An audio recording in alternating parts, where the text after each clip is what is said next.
Welcome to the Subjective Professor podcast, where we reject coercion and hypocrisy. It's Sunday, January 11th, 2026, episode 501, and we're going to read from Galatians chapter 5, verses 13 to 15. For you were called to freedom, brethren, only do not turn your freedom into an opportunity for the flesh, but through love serve one another. For the whole law is fulfilled in one word, in one statement: you shall love your neighbor as yourself. But if you bite and devour one another, take care that you are not consumed by one another. So, as you know, Sunday, Jesus Day. And just as a preface before I begin, freedom is a big topic or a very often discussed topic at my church. I might have said this before, but mostly because my dad, and when he first came to America, he wanted to study the concept of freedom. And as and then as he was doing his research, he kept seeing this name that kept popping up. And so he changed his dissertation focus on an obscure German philosopher from like 250 years ago. But anyway, so he talked about freedom a lot. And I'm heavily influenced by him. And of course, I have to give him credit for a lot of conceptualization, a lot of theological orientation I got from him. Not actually from my seminary, but from him. So anyway, so we're going to talk about freedom today again. I'm sure I did a couple of previous episodes on freedom, but always with a different twist. So these days, people are taught to fear freedom. They say that if people were free, they would do evil things. And what people forget is that freedom always comes with responsibility. So for believers, our freedom is guided by love. And that's where we're going to look at freedom and love of faith. So in our passage, verse 13, it says that we are called to freedom. For you are called to freedom, brethren, only do not turn your freedom into an opportunity for the flesh, but through love serve one another. As I mentioned before, we always talk about freedom at my church. And just basically, a cursory understanding of freedom is that one can do what one wants. In other words, the law does not rule over us. We live in the way that we want. Now, this is primarily because, as I often explain, is that many people will abuse the law for their own power and for injustice. And what contributes to this is bad interpretation. Bad interpretation of law is a kind of tricky thing to know that it is, in fact, a bad interpretation. But we do have scriptural examples of bad interpretation of law, right? The Pharisees in the New Testament focused on the law. They memorized the law. They knew the law backwards and forwards, but their interpretation was often interpretation and application was problematic, as per Jesus when he would call them hypocrites all of the time. So they focus on the law, not the law's message or what the underlying point and goal of having the law was all about. So believers, Christians, are free in faith from the law. That is, free from all of that bad interpretation, free to practice their freedom to glorify God without limit. As it says in our passage, we use our freedom to love and serve each other. So we're free to serve, which is kind of a weird expression, right? Because freedom generally is understood to be that you are no man's servant, and yet the Apostle Paul is saying that we are free to serve. But what might make it easier to understand is that our service or our freedom, either one, is guided by a principle. And the principle is that we submit to love. In other words, we serve each other by love. As we always say in this channel, love, although lots of people want to romanticize it, love as it is expressed in scripture is not an emotion, right? Because emotion has no knowledge. There is no wisdom. There's nothing in emotion. In fact, I would even go so far as to say that emotions are a result of sin. So in spite of how a lot of people get kind of gushy all about love and, it's so romantic and whatever. Yeah, that's just sin talking, right? Love is justice. Feeling has nothing to do with it, right? Feeling is just emotion. So we serve each other in justice, with justice. So we have to realize is that although we are free from the law, there is still a law. There's still a principle that we have to abide by. Only it's not the law from human beings. It's not the law, for example, from Pharisees. Rather, it's the eternal law of God. It's the eternal will of God, which we have to learn through freedom. So our freedom that we have been given in faith frees us from all the bad interpretations that are out there, all the bad applications of law, and we are now free to seek out what the law is. And it's the same as the truth of God, right? So I kind of do this philosophical thing, but it's mathematical as well. God is eternal. Truth is eternal. God is truth. So the law of God is the truth of God. And so that law of God is infinite as the truth is infinite. And so our lives are spent trying to learn and grow and increase our understanding of the law of God, the truth of God. In contrast to this, most people want to use their freedom for sinful desires. That is, to do things which are unjust.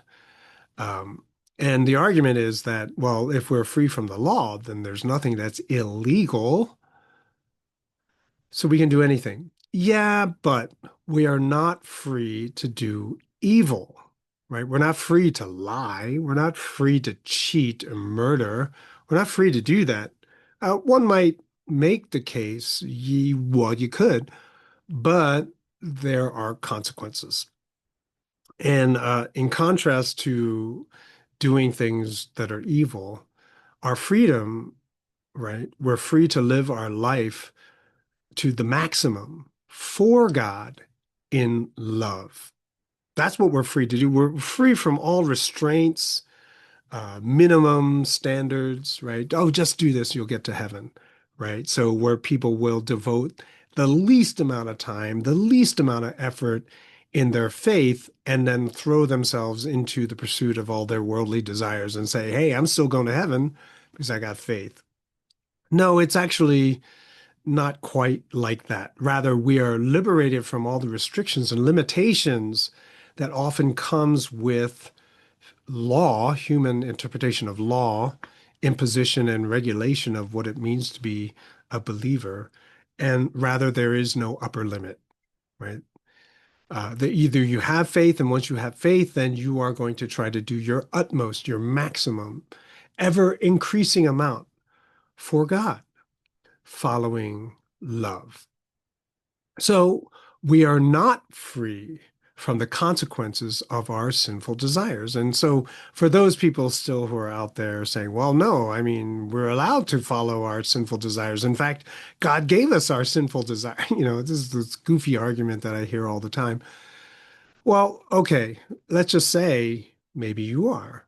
But if, part of what this consequence of sin is and our sinful desire, was packaged with it is ignorance. And so to live in ignorance for things which are problematic, there are negative consequences.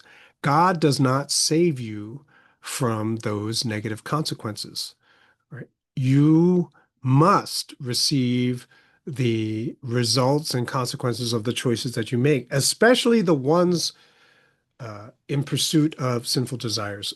And we have to always remind ourselves that all sinful desire comes from ignorance.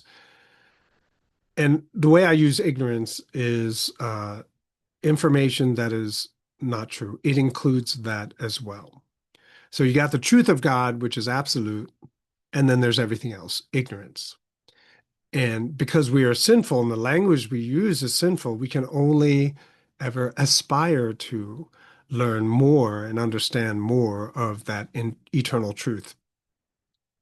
But because in the meantime we are living in ignorance, that is sin, we don't know right from wrong, we don't know good from bad.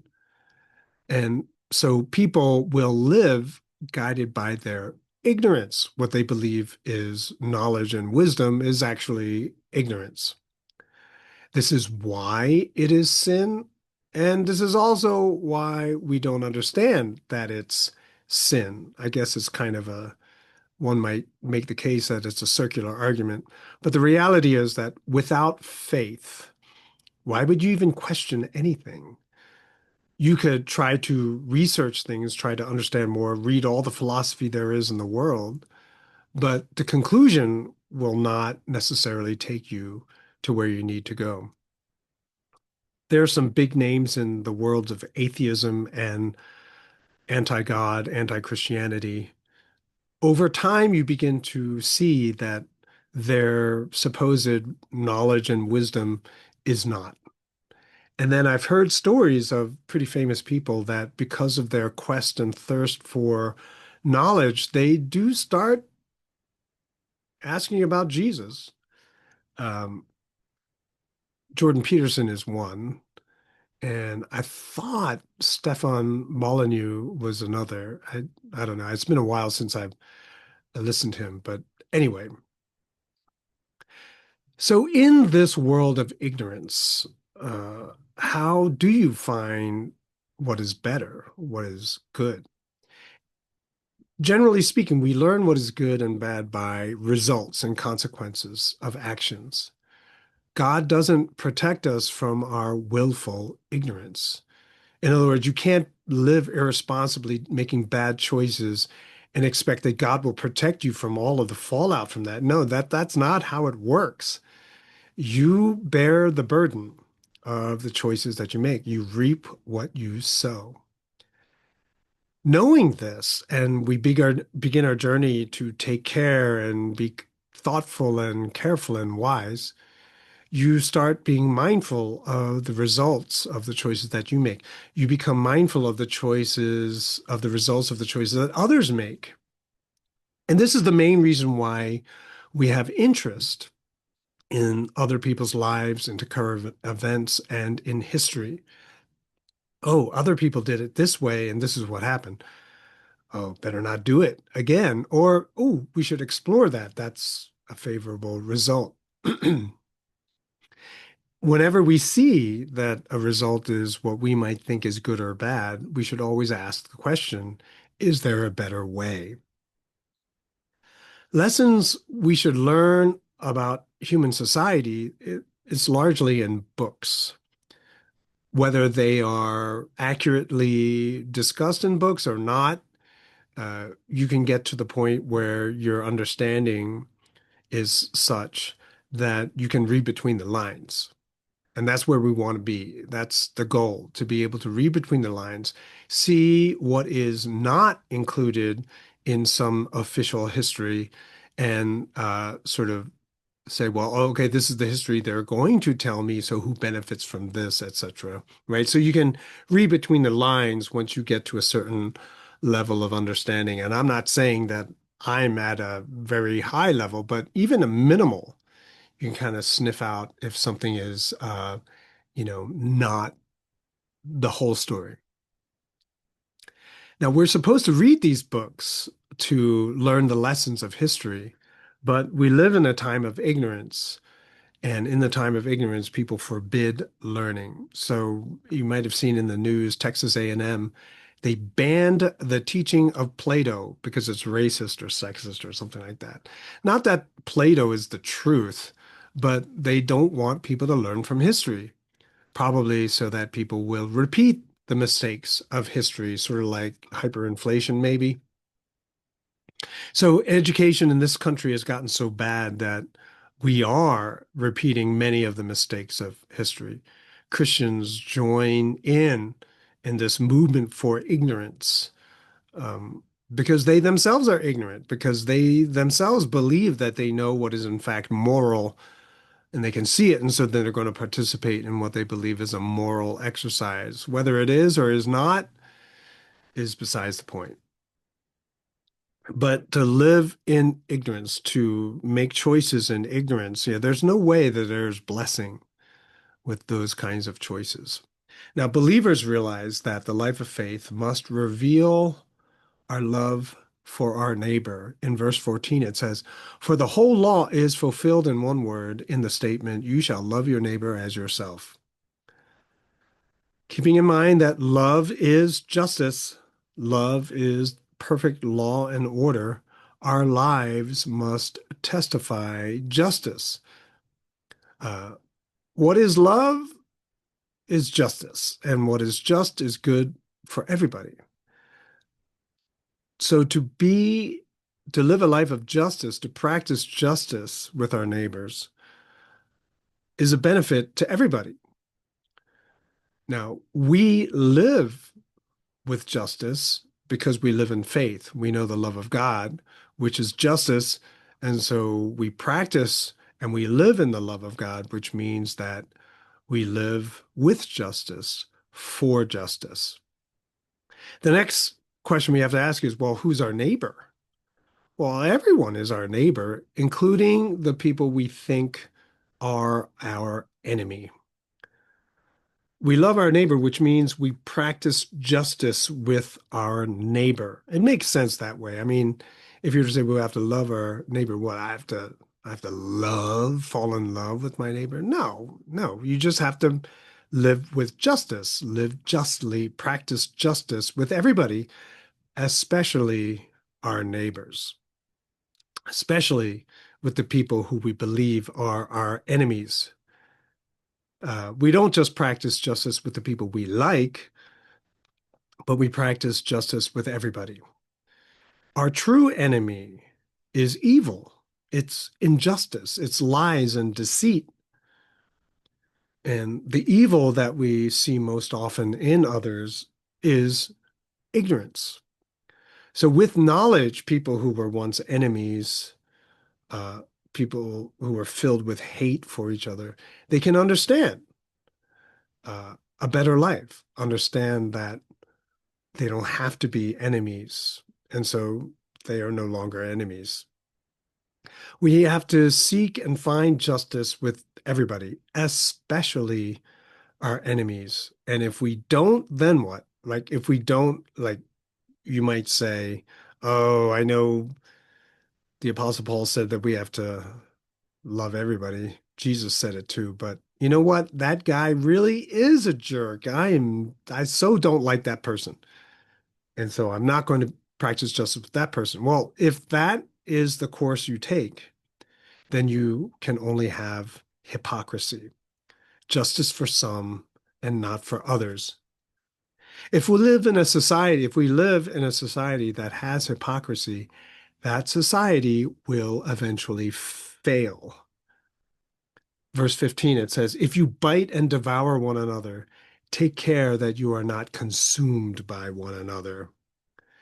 In a life and a society and a world where there is no justice, there's just hypocrisy, people practicing justice only with the people they like, and then, doing anything else with those people we don't. Yeah, that society will fall apart. And so there's no blessing there. There's only miserable living. Now remember that the world will try to tell us who our enemies are, right? That quote from Bonaparte or Franklin. But are they our enemies? think about that incident, the ice incident, right, in Minnesota. There's a woman that was, I guess, protesting in some way, and she tried to run over the ICE officer, and the ICE officer shot her. So a lot of people will weigh in on this and try to pick whose side you should be on, who was right and who was wrong. Now, how people explain that event will largely be determined by their subjectivity, what their already existing beliefs are. And they will choose to tell the story from a certain starting point, which makes that story easy to tell. So people who want to protest will tell the story in a way which enables protest, right? People who want outrage, well, they'll tell the story in a way that will get them the outrage that they seek. But I would say, right, it's a lose-lose situation. No matter what you do in that process is, it's endless. Okay. And even if you want to talk about it, it's not a conversation that I would want to participate in. I instead would ask questions to myself. Why was she there? Why was ICE there? Why are there so many illegal immigrants there? Why can't news reporters report objectively what's going on? Why are politicians so willfully ignorant? And if you keep asking questions, you may eventually get to 1913 and the creation of the Federal Reserve. Yes, yes, you can go there. And you can go further back if you want. If there was no Fed, if there was no Federal Reserve, would there be any demonstrations?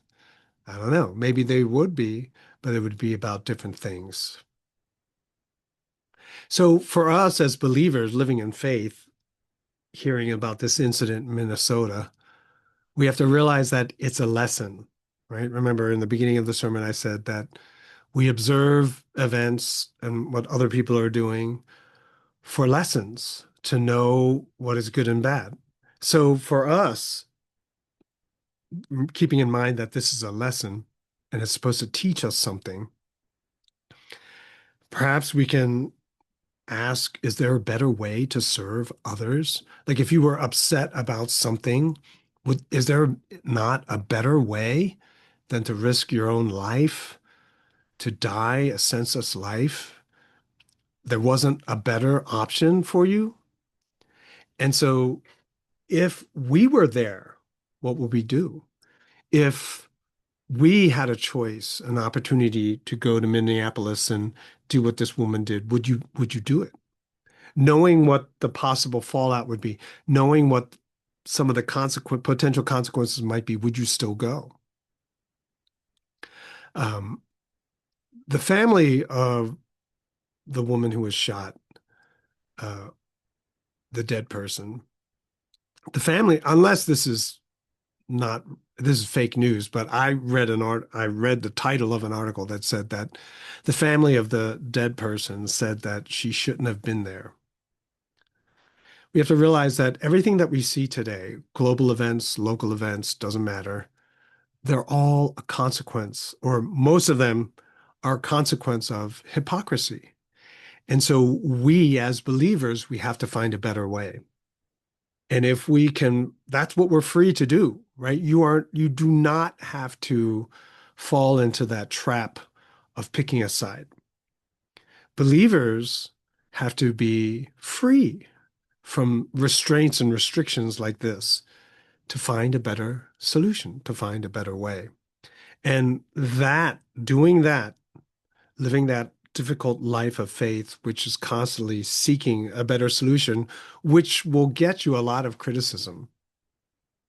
But doing that, we can find blessing. What's the blessing? The blessing is that you have freedom.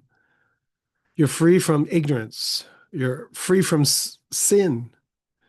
You're free from the consequences and curse of sin that is death. True freedom, as I often will say, is life. And we have the blessing of eternal life because we have knowledge and we have faith and we are free from our sinful desires. We are going to live our lives for the maximum, for the glory of the Lord. This means that we are no longer living our lives in ignorance. We're not living without understanding. Rather, we're always striving to grow in our understanding and knowledge of the Word of God, the Word of life, the principle of life.